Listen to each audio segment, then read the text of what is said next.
Tether isn't just a stablecoin. It facilitates billions in transactions every day and helps power the crypto market. But what if the allegations are true? What happens if it collapses? Maybe it's not as stable as we think. Well, in this video, we'll break down three of the most critical questions.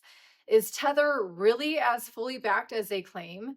Could it collapse in the near future? And most importantly, what happens if the unthinkable does occur? Now, by the end, you'll have all the information you need to understand Tether's role, the risks, and exactly what it could mean for your crypto investments. And also, what do you think would happen to Bitcoin? Can Tether bring it down in its wake? We'll get into that later on in the video. So, Tether claims that every token is backed by reserves. But the question is, backed by what? So here's what we've uncovered by digging into their history and public reports. So these reports were conducted by BDO Italia, and in them they say Tether has around $125 billion in total assets, but is responsible for around $119 billion in liabilities. So that gives them a buffer of around $6 billion in net equity, which gives them a bit of wiggle room if anything does go south. But as for what's actually backing the reserves, here's a top level breakdown, and it's like this. They've got 83.89% in cash or cash equivalents, 3.95% in precious metals, 3.81% in Bitcoin, 2.97% in other investments, and 0.01% in corporate bonds. Now, obviously, that puts them at risk with the price of Bitcoin dropping, precious metals, and the other investments. But on the flip side, it's pretty good that the majority is in cash.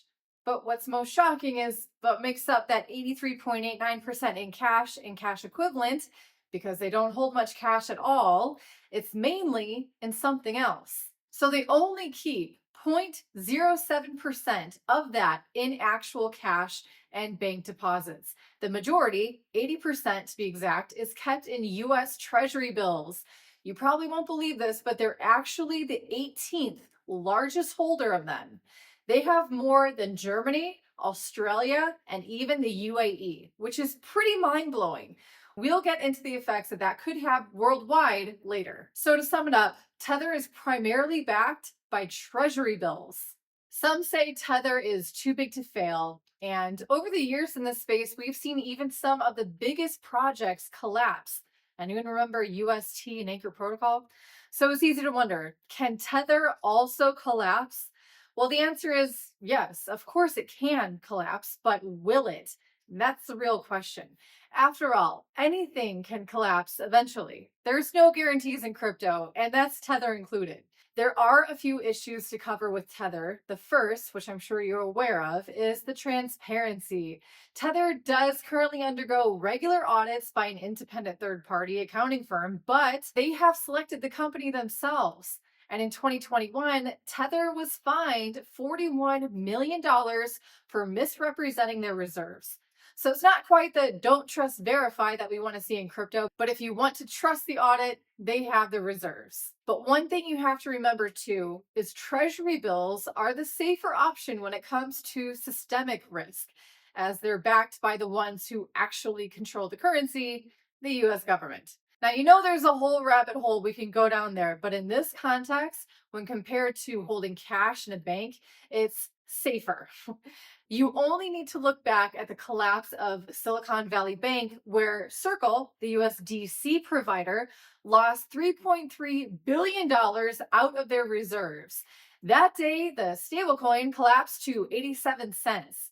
It has obviously recovered since and is now looking like it's the de facto CBDC, but it shows the risks of keeping cash in any bank. We did make a full video breaking down why it could be a Trojan horse, CBDC, again, USDC. So check that out after we get to the end of this video. However, even with 80% cash equivalent, it doesn't guarantee the full backing. They're still subject to other asset risk like Bitcoin, precious metals, and the other investments. So if things really got extreme, it could collapse. But again, how likely is that? Not very. So, if Tether does actually collapse, the impact would be catastrophic. It wouldn't just affect the stablecoin.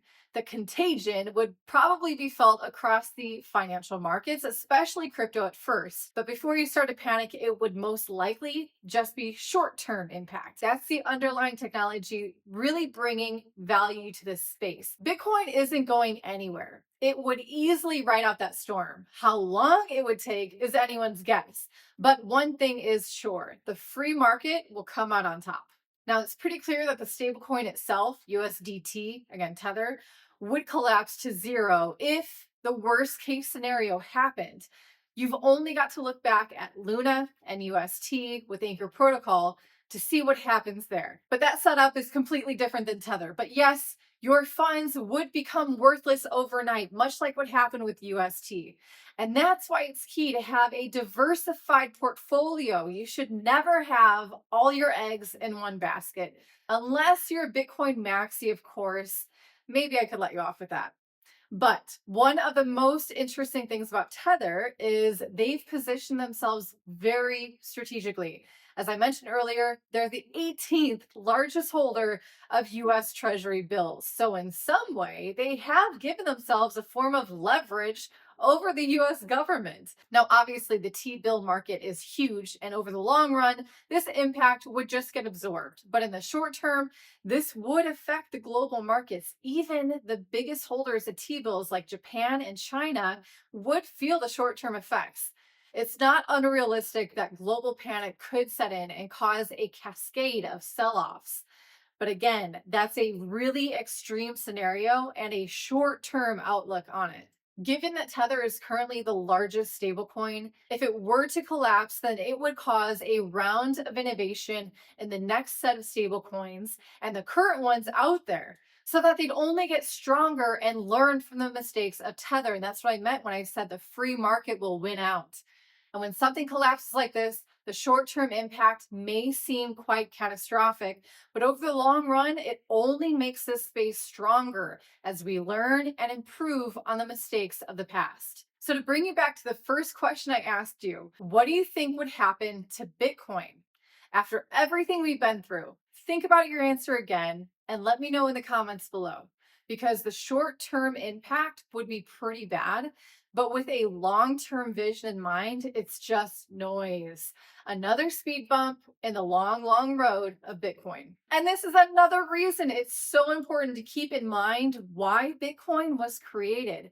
Go watch my full video on that. It will show up at the end here, and you'll understand exactly why we need it. And hopefully, one day we'll live in a truly free world where we don't need to rely on centralized stablecoins.